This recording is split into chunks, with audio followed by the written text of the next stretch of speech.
Apocalypse 22, verset 12. Voici, je viens bientôt. 22, verset 12. J'apporte avec moi ma rétribution pour rendre à chacun selon son œuvre. Je suis Alpha et l'Oméga, le premier et le dernier, le commencement et la fin. Heureux ceux qui lavent leurs robes, afin d'avoir droit à l'arbre de vie et d'entrer par les portes dans la ville. Dehors le chien, les magiciens, les débauchés, les meurtriers, les idolâtres, et quiconque aime et pratique le mensonge. Moi, Jésus, j'ai envoyé mon ange pour vous attester ces choses dans les églises. Je suis le rejetant et la postérité de David, l'étoile brillante du matin. Nous restons debout, nous continuons la lecture. Hébreux chapitre 11.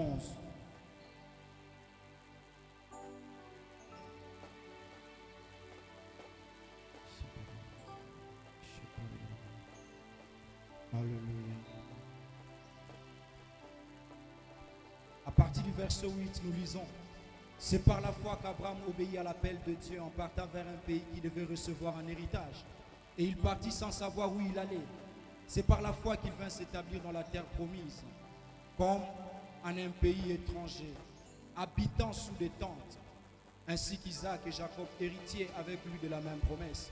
Car il attendait la cité qui a de solides fondations, celle dont Dieu est l'architecte et le constructeur. Verset 12.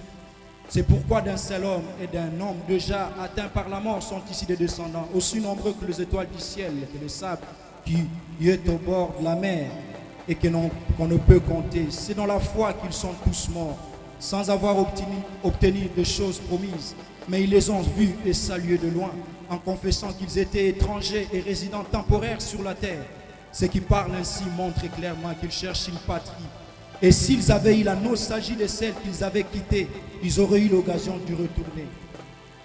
Mais en réalité, ils aspirent à une patrie meilleure, c'est-à-dire céleste. C'est pourquoi Dieu n'a pas honte d'être appelé leur Dieu, car il leur a préparé une cité. Dernière lecture s'il vous plaît. Genèse chapitre 18.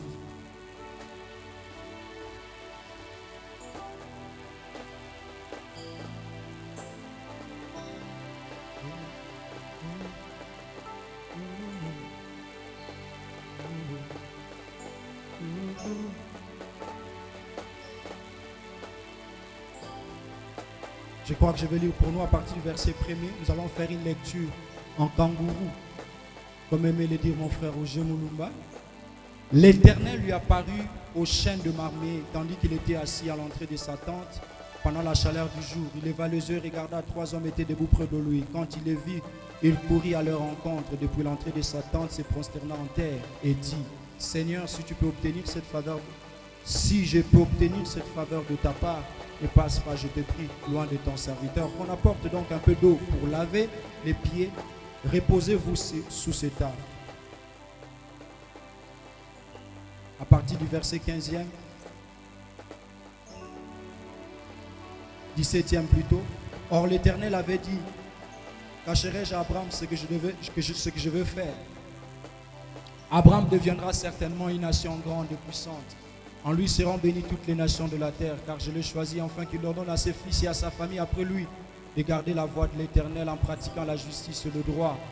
Ainsi l'Éternel accomplira pour Abraham ce qu'il avait dit à son sujet. L'Éternel dit: ce qu'on reproche à Sodome et Gomorrhe est si énorme et leur péché si grave, que je vais descendre voir s'ils ont agi tout à fait comme je l'entends dire. Et si cela n'est pas vrai, je le saurai aussi. Les hommes se détournèrent de là et se rendirent à Sodome. Mais Abraham s'était encore en présence de l'Éternel. Abraham s'approcha et dit: feras-tu aussi succomber le juste avec le méchant? Peut-être y a-t-il 50 justes au milieu de la ville. Le feras-tu succomber aussi? Ou pardonneras-tu pas à cette localité à cause des 50 justes qui sont au milieu d'elle? Loin de toi de faire une chose pareille, mettre à mort le juste avec le méchant, en sorte qu'il en serait du juste comme du méchant. Loin de toi. Celui qui juge toute la terre n'agira-t-il pas selon le droit? L'Éternel dit: si je trouve dans Sodome 50 justes et au milieu de la ville, je pardonnerai à toute cette localité à cause d'eux. Abraham reprit et dit: voici donc j'ai osé parler au Seigneur, moi qui ne suis que poussière et cendre. Peut-être des 50 justes en manquera-t-il 5. Pour 5 détruiras-tu la ville. Et l'Éternel dit, je ne la détruirai pas si j'en trouve là 45. Abraham continua de lui parler en ces termes. Peut-être s'en trouvera-t-il là 40. L'Éternel dit, je ne ferai rien à cause de ces 40. Abraham dit que le Seigneur ne s'enflamme pas. Et je parlerai encore. Peut-être s'en trouvera-t-il 30. L'Éternel dit, je ne ferai rien. Si j'en trouve là 30. Abraham dit, voilà que j'ai osé parler au Seigneur. Peut-être s'en trouvera-t-il là 20. L'Éternel, je ne la détruirai pas à cause de ce 20. Abraham dit que le Seigneur ne s'enflamme pas de colère et je ne parlerai plus. Et cette fois-ci, peut-être s'en trouvera-t-il 10. L'Éternel dit, je ne la détruirai pas à cause de ces 10. L'Éternel s'en alla lorsqu'il eut achevé de parler à Abraham et Abraham retourna chez lui. Verset 19 à partir de chapitre 19 à partir du verset 27. Abraham s'éleva de bon matin pour aller à l'endroit où il s'était tenu en présence de l'Éternel. Il porta ses regards du côté de Sodome et Gomorrhe et sur tout le pays de la plaine. Il vit s'élever de la terre une fumée, comme la fumée d'une fournaise. Lorsque Dieu détruisit les villes de la plaine, Dieu se souvint d'Abraham et retira Lot du cataclysme. Lorsqu'il bouleversa les villes où Lot avait habité. J'ai envie de lire Genèse 6, mais que l'Éternel me fasse grâce. Amen, amen. Nous la lirons peut-être parce que nous pouvons acclamer la parole du Seigneur.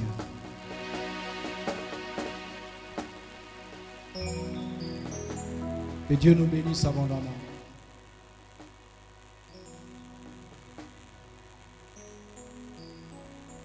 Je rends grâce à Dieu ce soir. La Bible dit que la fin d'une chose vaut mieux que le commencement. Amen, amen.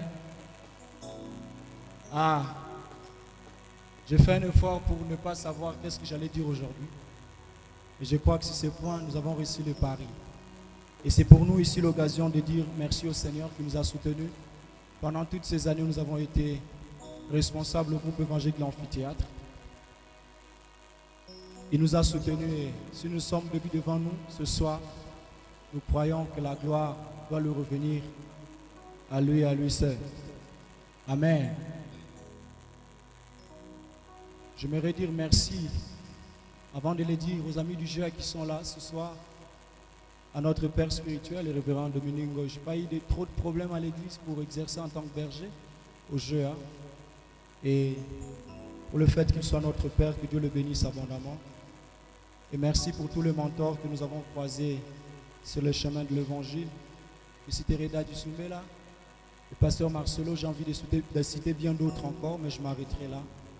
Merci à celui qui est notre Père, comme berger Joël, le berger du Sachidioka. J'ai envie de citer tous les amis qui sont là. Je les ai déjà cités. Grand merci pour le soutien, et aussi à tous les responsables du mouvement chrétien à l'Université de Kinshasa. Amen. Amen. On nous a fait une très belle surprise ce soir, je ne pouvais pas m'en passer. J'ai vu mes tantes, tante Lily, tante Béa, et il y a ma mère, elle m'a dit qu'on l'a déjà saluée. Mais s'il vous plaît, je crois que ça, c'est l'unique occasion que j'ai. C'est avec elle qu'on a fait les 1 km à pied, ça use. C'est elle qui a lu pour moi les livres et m'expliquer. J'allais le voir au bureau à chaque fois que j'ai quitté l'école. Jusqu'en 6e des Imadétés, de telle enseigne que les gens pensaient que c'est mon père qui me plaçait à côté de ma mère comme garde-corps. Maman Armandine, elle va s'élever, on va encore acclamer le Seigneur. Love you so much.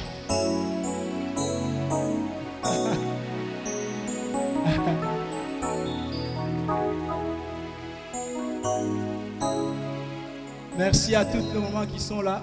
Merci à maman Tabita. Comment ma maman est belle. Vous allez voir, maman, c'est compliqué. Amen, amen. Est-ce qu'on peut acclamer le Seigneur?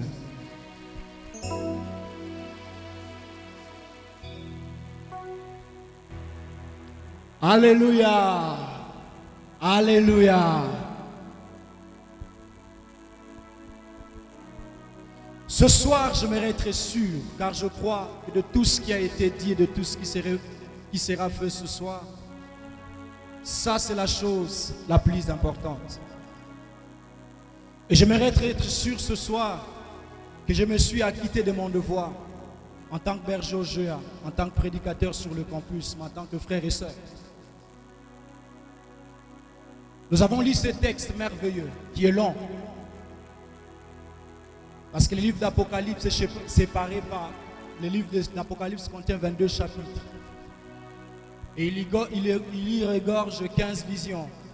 Et la 15e vision, dans la 15e vision, sont contenus les chapitres 21 et 22 du livre d'Apocalypse.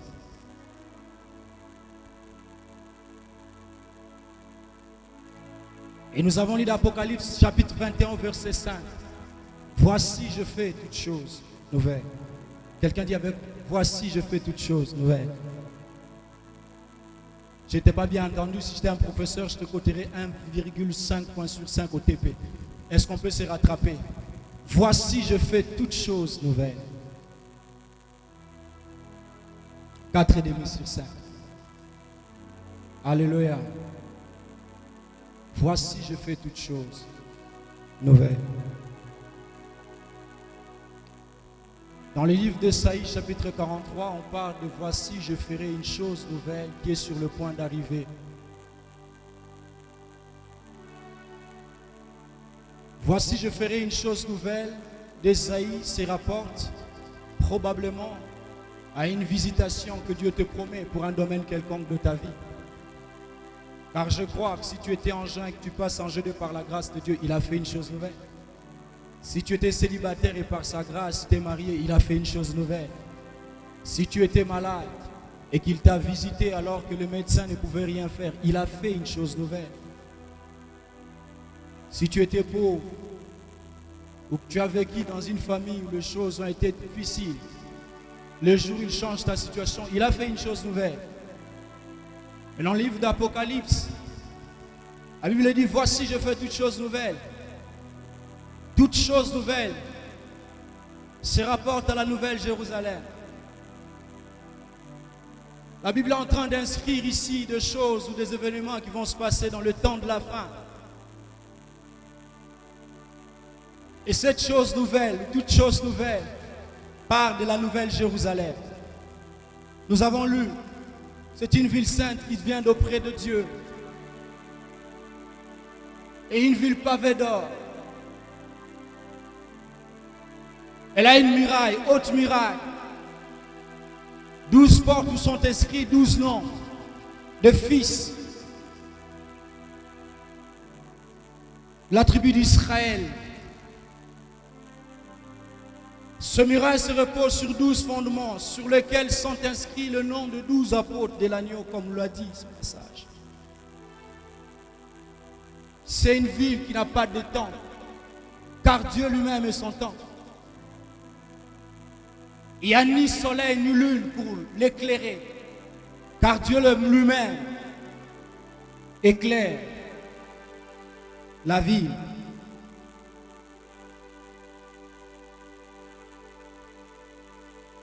L'apôtre Jean est en train de nous parler du ciel.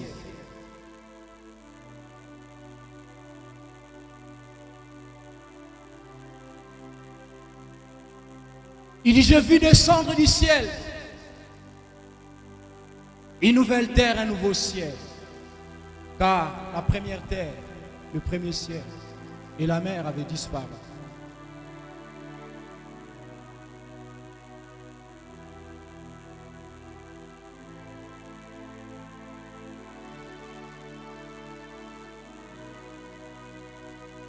Il nous parle du ciel. Bien-aimés frères et sœurs dans le Seigneur, Jésus-Christ est descendu sur la terre.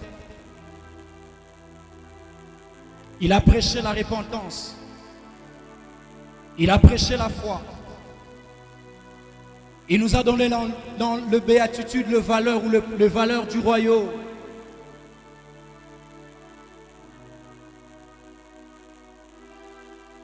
Il a délivré des hommes et des femmes qui étaient sous l'emprise du diable. Mais il a aussi parlé de la fin du temps. Si nous croyons au message de la foi, si nous croyons à la délivrance, Si nous croyons que la repentance est un message de Dieu, nous devons croire que ce que Christ a dit au sujet du temps de la fin est aussi vrai. Est-ce que je parle à quelqu'un ce soir?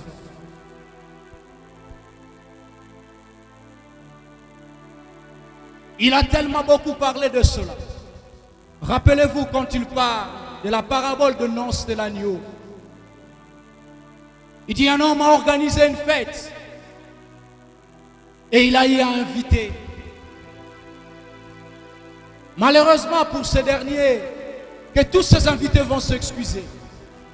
L'autre va dire, je viens de m'acquérir 5 bœufs, je dois m'en occuper. Je viens d'acquérir une nouvelle portion de terre, je vais m'en occuper. D'autres encore, un autre invité encore pouvait dire, je viens de me marier il n'y a pas très longtemps. Moi, c'est mon amoukier, tous se sont excusés. L'image de ces hommes et de ces femmes à qui l'évangile est présenté, mais qui ont trouvé de très bonnes excuses. Rappelez-vous que Christ a parlé de l'histoire de Lazare et l'homme riche. Il a dit qu'il y avait dans une ville un homme riche et un pauvre du nom de Lazare. L'homme riche avait tout ce qu'il avait. Il mangeait bien, certainement, il s'habillait bien, il pouvait subvenir à ses besoins. Lazare était pauvre. Et bien de fois, il devait se contenter de quelques miettes qui tombaient de la table de cet homme riche. Mais la grande différence, l'homme riche avait mis Dieu de côté de son vivant sur terre. Il était peut-être parmi ces hommes qui disaient, les pasteurs, ce sont des voleurs. Ils ont échoué dans la vie, ils se sont réfugiés dans les mabonzas. Il était peut-être parmi ces personnes qui pouvaient écouter les choses de Dieu mais s'en moquer. Et peut-être embrasser ces théories qui dans notre monde dit la religion est l'opium du peuple. J'aimerais dire à quelqu'un, si la religion est l'opium du peuple, le christianisme n'est pas l'opium du peuple. Le christianisme est la lumière des nations. Le christianisme nous apporte la vie. Le christianisme ne nous berne pas, mais le christianisme nous trace le chemin de la destinée. Le christianisme donne le sens à notre vie. Le christianisme n'est pas l'opium du peuple. Mais il y avait à côté un homme du nom de Lazare. Lui, il était pauvre. Mais il avait choisi l'essentiel. Et la Bible dit un jour, lors de leur, ils sont tous morts. Abraham, plutôt Lazare, était dans le sein d'Abraham. Et l'homme riche était dans la géhenne. C'est Christ qui en parle. Il dit à Lazare, Lazare, s'il te plaît, est-ce que je peux avoir? Demande à Lazare de me donner une gouttelette d'eau. Et comme pouvait le dire le pasteur Marcelo, j'ai renchéri. Donc il attend dans un pays désertique. Au moins on a déjà une gouttelette d'eau. C'est pour dire que c'était un endroit difficile. Il y avait une souffrance. Mais Lazare qui a fait l'essentiel était dans les seins d'Abraham. C'est Christ qui nous rapporte cette histoire. C'est encore lui qui nous parle de la parabole de 5 vierges folles et de 5 vierges sages. Pour nous dire, veillez, car vous ne savez ni le jour, ni l'heure. Alléluia. Et dans 1 Pierre 3, le verset 10 et 13, la Bible dit, le jour du Seigneur viendra comme un voleur. En ce jour, les cieux passeront avec fracas. Des éléments embrassés s'édissoudront et la terre avec les œuvres qu'elle renferme sera consumée. Malheur à nous si nous devons nous attacher à ce que le monde nous offre au détriment de notre âme et de notre foi. Car toutes ces choses passeront un jour. Christ a dit, à quoi servira-t-il un homme de gagner le monde entier s'il doit perdre son âme? Et à l'apôtre Paul de renchérir, si notre foi ne consiste qu'en cette chose, je paraphrase, qui nourrissent la chair, nous sommes le plus malheureux d'entre tous. Voilà pourquoi Abraham, Israël, une image très importante, traversa les chemins du désert pour aller à Canaan, n'ont pas habité des maisons, faits d'une matière durable. Ils ont habité des tentes. Tente est l'image de ce que nous avons de manière temporaire. Le diplôme que tu as sur la terre est une tente, c'est temporaire.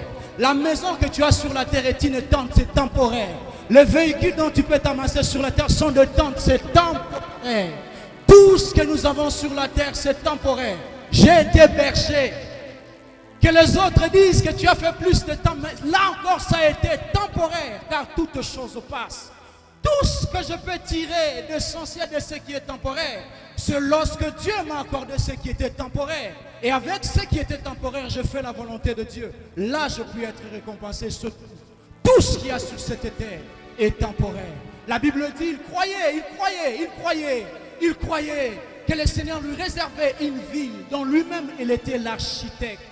Voilà pourquoi la plupart d'eux ont salué de promesses de loin, parce qu'ils savaient que Dieu leur a réservé une patrie quelque part. J'aimerais dire à quelqu'un ce soir, nous avons une patrie quelque part. J'aimerais dire, mon frère, ma soeur, ce soir, vous avez une patrie quelque part.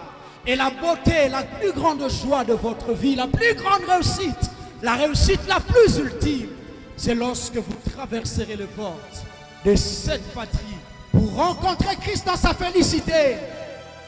Est-ce que je parle à quelqu'un ce soir? Voici, je fais toutes choses nouvelles. 3 raisons me poussent à croire que ce jour existe.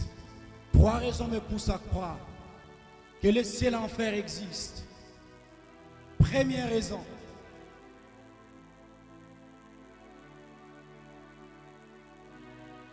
Les prophètes Daniel, les prophètes Ézéchiel et l'apôtre Jean parlent des événements du temps de la fin. Ils n'étaient pas ensemble. Ils étaient séparés.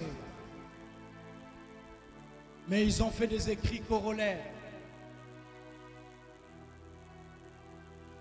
Ils ont dit certaines choses qui se ressemblent. Serait-il le fruit du hasard? Je ne pense pas. Deuxième raison, ce sont les paroles de Christ lui-même. Dans l'Apocalypse, nous avons lu, c'est lui qui est assis dans son trône dit, écrit ces choses, car elles sont certaines et vraies. Dans d'autres versions, dit certaines et véritables. Vous savez que la valeur d'un livre, c'est son contenu et son auteur. Nous pouvons écrire les mêmes choses avec Bishop T.D. Jakes. Vous aurez tendance à lire le Bishop T.D. Jakes. Pourquoi? C'est l'auteur.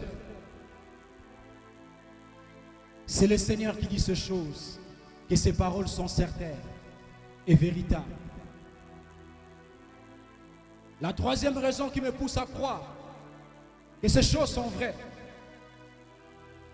sont faites des hommes et des femmes qui peut-être ont été nos contemporains, qui ont vécu sur cette terre, mais qui ont fait l'expérience de l'au-delà. Je me rappelle du témoignage que rapporte le pasteur Daniel Onchukuku, qui cite l'évangéliste Renard Bonke, lorsqu'il a résisté à mort dans un service au Nigeria. Cet homme de Dieu a visité l'enfer. Et là, il a croisé un homme de Dieu. Et cet homme de Dieu lui disait, je suis ici parce que je me servais de l'argent de l'église. Un jour, un ami m'a dit qu'il a fait un songe. Il m'a dit la vie. Et ça doit être le paradis. Vous voyez, quand on n'a pas, on dit ça doit être. Il a vu ça, la maison de son pasteur était construite, elle était toute belle. Et quand on est allé lui faire voir sa propre maison, il s'est rendu compte que c'était une maison inachevée. Et que même les travaux s'étaient arrêtés. Il s'est posé la question de savoir qu'est-ce qui s'est passé. Et là, il va comprendre qu'il avait abandonné son premier amour pour le Seigneur. Les temps qu'il prenait pour de retraite autrefois, il ne les prenait plus. Ces choses sont vraies.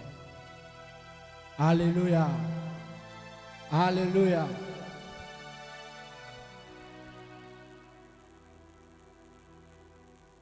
Mais un peu comme le Seigneur pour faire quelque chose, il laisse des indices. L'œuvre de la rédemption, par exemple, vous le retrouvez déjà dans Genèse. Quand il couvre Adam de peau d'animaux, il a sacrifié. Et c'est ce qu'il va accomplir dans le Christ. Donc, avant de faire quelque chose, le Seigneur laisse des indices. Et j'ai trouvé dans le livre de Genèse une première indice pour croire que cette chose arrivera un jour. C'est lorsqu'on nous parle de l'histoire de Noé. La Bible dit qu'à cette époque-là, le cœur de l'homme était tourné vers le mal, de telle enseigne que Dieu se repentit d'avoir fait l'homme sur terre. Et il a pris la décision de faire tomber la pluie, que le déluge arrive. Et l'époque de Noé peut être comparée à cette époque-ci, ou encore à la prophétie de Paul à Timothée qui lui dit « Sache que vers les derniers temps, il y aura des temps difficiles. Voilà ce que les hommes deviendront. Ils seront fanfarons, amis de l'argent, blasphémateurs, aimant le plaisir plutôt que Dieu. Le cœur de l'homme qui se tourne vers le mal. »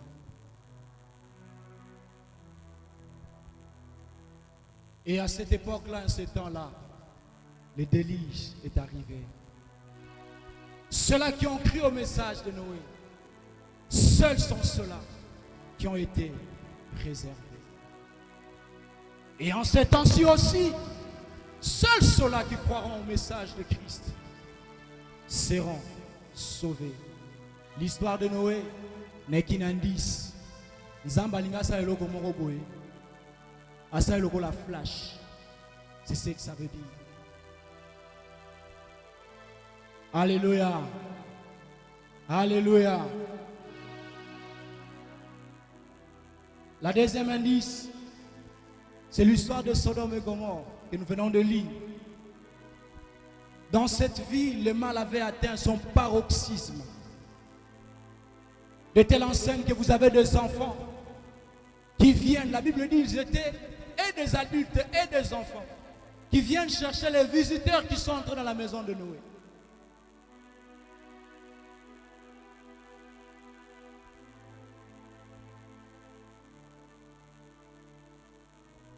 Malgré qu'Abraham aille intercéder, il négocie avec Dieu pour demander la vie sauve de la ville pour 10 justes. Mais il n'en avait pas. Et Sodome et Gomorrhe fut détruit par le feu. Ceci n'est qu'un indice que ces choses arriveront, si pas de la même manière, mais ces choses vont arriver. Est-ce que je parle à quelqu'un? Je parle à quelqu'un ce soir. La troisième indice, je le trouve dans la Bible. La Bible dit que le Seigneur a travaillé pendant 6 jours. Et le 7e jour, il se reposa. Il y a eu 6 jours de travail. Le 7e jour, il y a eu le repos. De même, je crois que le monde existera, entre guillemets, pendant 6 jours. Mais il arrivera un temps où le monde va s'arrêter. Est-ce que je parle à quelqu'un? Regardez. La Bible dit dans Genèse chapitre 2 à partir du verset 1er.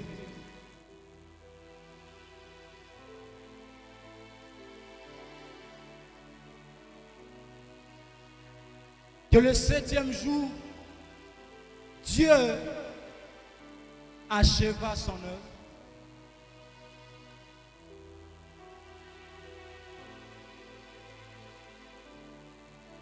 Je vais faire une lecture plus fidèle.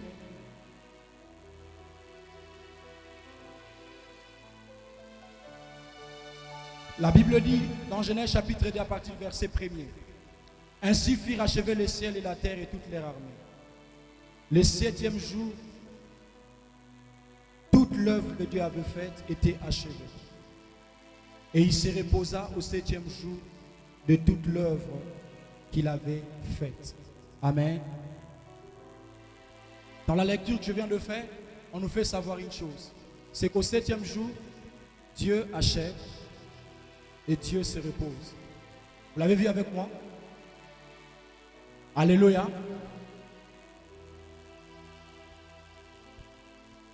Dieu fait un travail de finissage. Et ensuite, il se repose. Et je crois que le repos de Dieu, le 7e jour de Dieu, coïncide dans ces temps de la fin. Car en ces temps de la fin, Dieu fera 2 choses. Il achèvera son œuvre et il va se reposer. En d'autres termes, il accomplira ce qui doit être fait. Et puis par la suite, il va juger. Alléluia. Et la Bible dit, parlant de Christ, Jésus-Christ a dit, je ne suis pas venu pour abolir la loi. Je suis venu pour accomplir la loi. C'est-à-dire, il y a un travail qui a été fait. Et moi, je suis venu le compléter. Et je crois que le 7e jour de Dieu part à partir de l'œuvre salvatrice de la croix. Dès que Christ fit son entrée sur cette terre, Dieu vient pour achever son œuvre. Et par le Saint-Esprit, il travaillera. Il travaillera pour achever son œuvre. Et quand le Saint-Esprit partira, viendra le temps du jugement. Alléluia. Alléluia. Et voilà pourquoi d'Apocalypse, quand il parle, Apocalypse commence à donner un message aux 7 églises. Voilà ce que tu sais faire, voilà ce que tu sais encore faire, mais voilà ce que je compte contre toi, voilà ce que je compte contre toi. Il travaille pour ramener son église à la repentance parce qu'il sait que le temps de jugement sont en train de venir.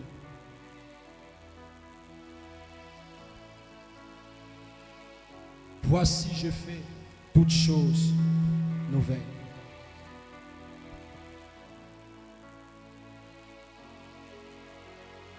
Il dit dehors le chien, dehors le débauché, dehors le magicien, dehors le meurtrier, les idolâtres et quiconque qui aime et pratique le mensonge.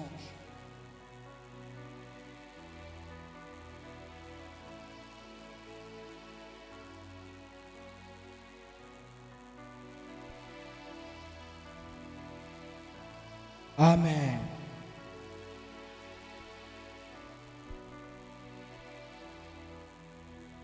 Quand nous lisons les livres d'Apocalypse 21, parlant de la nouvelle Jérusalem, on a dit que c'est un tabernacle de Dieu avec son peuple. On ne nous a pas cité de nom. Mais la Bible dit que sur la muraille, il y aura 12 portes qui portent le nom de fils ou de 12 tribus d'Israël.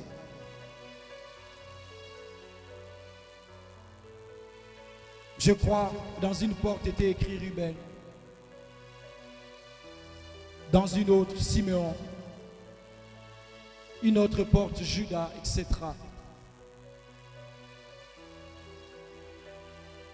Et la Bible dit que ce muraille se reposait sur 12 fondements qui portaient les 12 noms des apôtres de Jésus.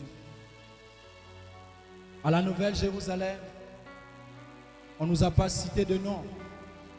On nous a parlé, non, des 12 tribus ou des 12 fils, la tribu d'Israël, et des noms de 12 apôtres de l'agneau. Rappelez-vous, hommes frères, ceci est une image importante.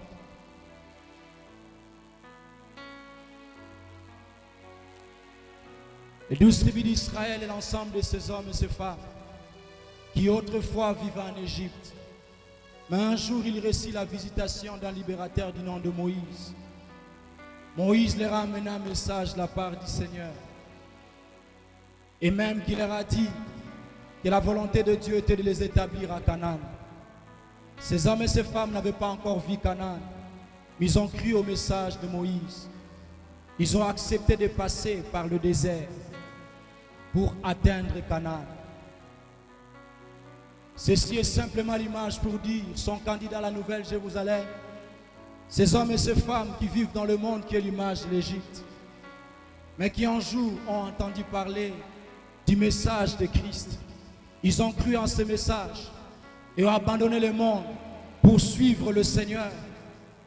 Oui, le Seigneur les a promis beaucoup de choses, mais les a parlé du ciel. Ils n'ont pas vu le ciel, mais ils croient que le ciel existe. Ils n'ont pas vu la fin de toutes choses, mais ils croient qu'il existe une patrie pour eux. Ils ont accepté de traverser par les déserts par cette vie de preuve. Alors que tout le monde voit à gauche et ils voient à droite, alors que tout le monde branche, ils ont dit je ne brancherai pas. Alors que tout le monde a eu la possibilité de se prostituer, ils ont dit nous ne nous prostituerons pas. Ils ont accepté la vie de désert parce qu'ils se disent qu'il existe un Canaan. Et vous savez, hommes frères, que là dans le désert, il n'y avait rien qui attestait qu'ils arriveraient. Mais Moïse a demandé à 12 espions d'aller faire une excursion dans la terre promise. Et ces 12 espions sont venus, leur a ramené des grappes pour attester que ce pays-là existe et il existe réellement. Oui, nous aussi en suivant Jésus, en embrassant cette vie, nous n'avons pas encore tout vu, mais le Seigneur nous a apporté des grappes. Il nous a apporté des grappes. Le Saint-Esprit nous a été donné comme étant un gage. Et ce qu'il fait avec nous sur terre n'est qu'une grappe pour nous dire, écoutez, Didi, cela existe. Jean de Dieu, cela existe. Le sabbat n'était qu'une grappe de ce sabbat éternel.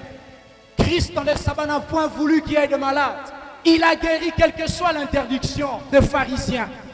Le sabbat sur terre n'était qu'une grappe pour montrer au monde qu'il existe un sabbat éternel. Voilà pourquoi l'apôtre Paul dira, nous connaissons en partie, nous prophétisons en partie, nous faisons tout en partie, car c'est quand ce qui est parfait viendra, ce qui est partiel passera. Tout ce que j'expérimente avec les saints depuis sur cette terre, dans la présence de Dieu n'est qu'une grappe. Il y a bien plus que cela. Mais ils ont accepté de quitter l'Égypte. Ils ont accepté de quitter l'Égypte. Ceux-là seuls qui accepteront de quitter le monde, de s'abandonner à Dieu. On parle des 12 apôtres, du nom de 12 apôtres de l'agneau. Les 12 apôtres, l'image de ces hommes et ces femmes qui ont abandonné ce qu'ils étaient en train de faire. Rappelez-vous de Matthieu.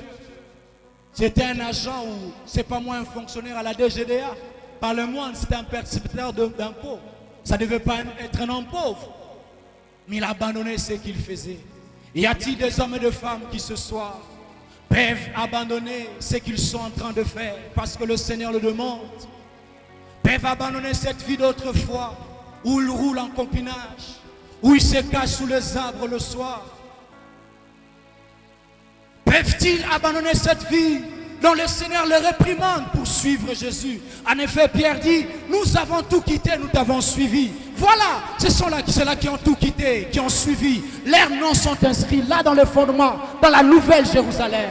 Des hommes et des femmes qui ont accepté de quitter, de quitter, de quitter, de quitter, de quitter et de quitter.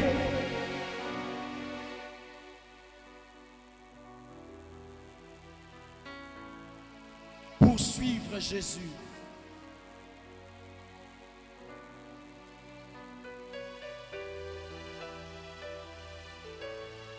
Et ce soir, le Seigneur est là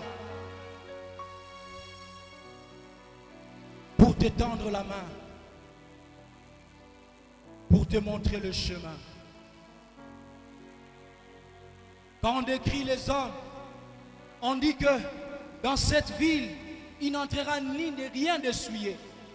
Les lâches, les incrédules, les idolâtres, ils seront dehors.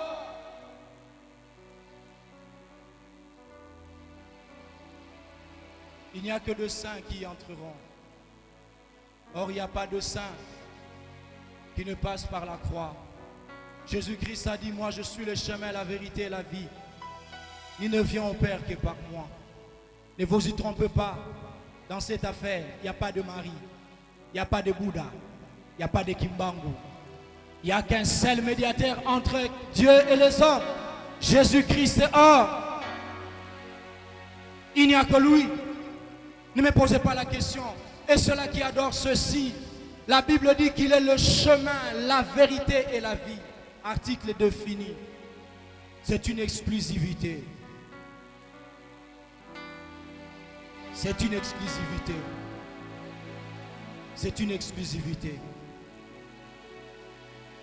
En Jésus seul, nous pouvons nous réfugier pour qu'un jour, les portes de la nouvelle Jérusalem nous soient ouvertes. Et la Bible dit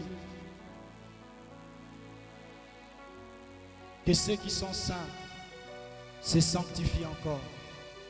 C'est ceux qui sont justes continuent à pratiquer la justice. Alors que je suis en train de finir ce message,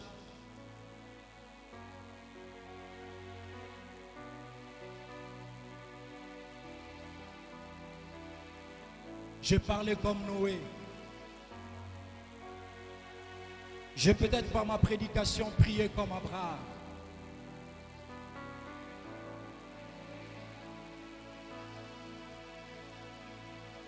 Mais c'est à nous de pouvoir nous décider.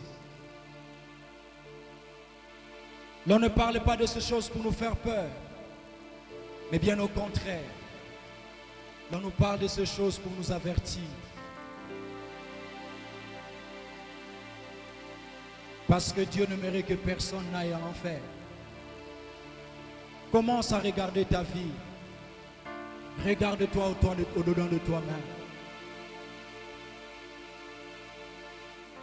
Si Christ est en train d'intercéder à la droite du Père, fais-tu partie de ces justes qu'on compterait ce soir? Ou veux-tu faire partie de ces justes que l'on veut compter ce soir?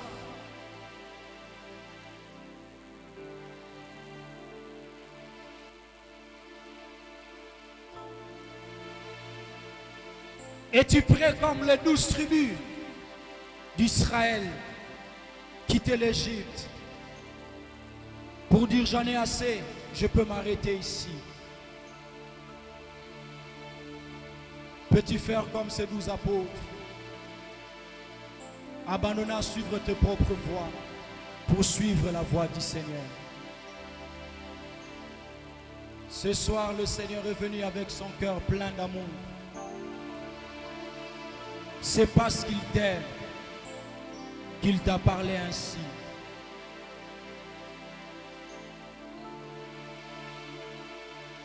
Et tu es là ce soir. Tu t'es rendu compte que ce message te concernait.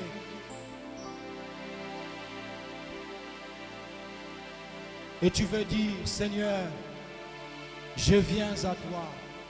Je viens m'abandonner.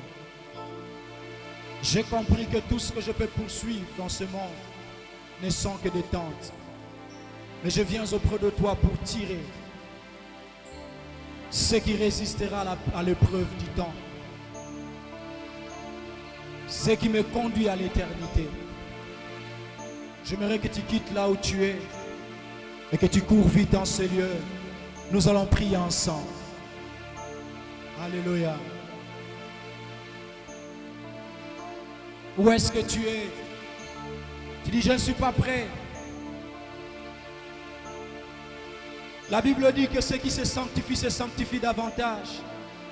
Dehors les lâches, dehors les incrédules, dehors les idolâtres, dehors les débauchés. La Bible dit que le Nouvel Jérusalem ne sera pas une cité de pasteurs, non, mais de ceux-là qui lavent leur eau. Heureux ceux qui lavent leur eau. Heureux ceux qui se sanctifient. Heureux ceux qui se purifient. Heureux ceux-là qui ont accordé à la parole de Dieu une place de choix écu. Où est-ce que tu es? Je t'attends. Je t'attends, cours vite dans ce lieu. Pour dire au Seigneur, j'abandonne ma vie entre tes mains. Aujourd'hui, je viens prier. Je viens m'abandonner. Je ne veux pas rater ces grands rendez-vous.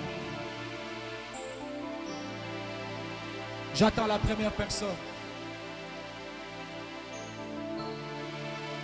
Alléluia. Merci beaucoup mon frère. Fais vite, ça c'est pas une chose honteuse. Merci beaucoup. Venez. C'est la décision que vous devez prendre. Même si vous serez qu'à 3, ce n'est pas un problème. Nous sommes en train d'acclamer le Seigneur. Venez. Il ne reviendra pas prendre le chantre. Il reviendra prendre ceux-là qui lavent leur eau. Voilà pourquoi il dira aux uns, je ne vous ai jamais connu. Seigneur, je chantais pour toi, je ne t'ai jamais connu. Et la Bible dit que le jugement commencera par la maison de Dieu. Pourquoi? Parce que vous qui avez entendu ces choses, vous qui prêchez ces choses, vous serez jugés doublement. À moins que vous puissiez vous repentir, à moins que vous puissiez prendre la décision. Qui d'autre encore? Qui d'autre encore ce soir? Nous les faisons les yeux ouverts, personne ne va fermer les yeux. Nous sommes en train d'acclamer. Qui d'autre encore? Merci beaucoup mon frère.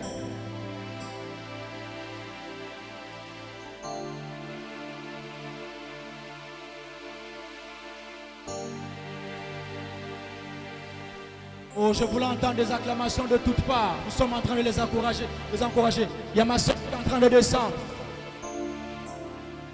Que Dieu te bénisse mon frère. Ça, ce n'est pas une chose honteuse. Vous faites honte au diable quand vous prenez cette décision. Il vous élimine sur la liste des candidats qu'il a pensé être avec lui. Qui va faire honte au diable ce soir? Merci beaucoup ma soeur. Que Dieu te bénisse.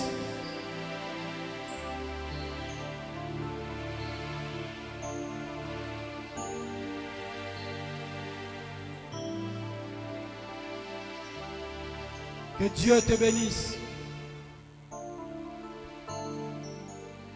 Merci beaucoup mon frère. Il continue à descendre.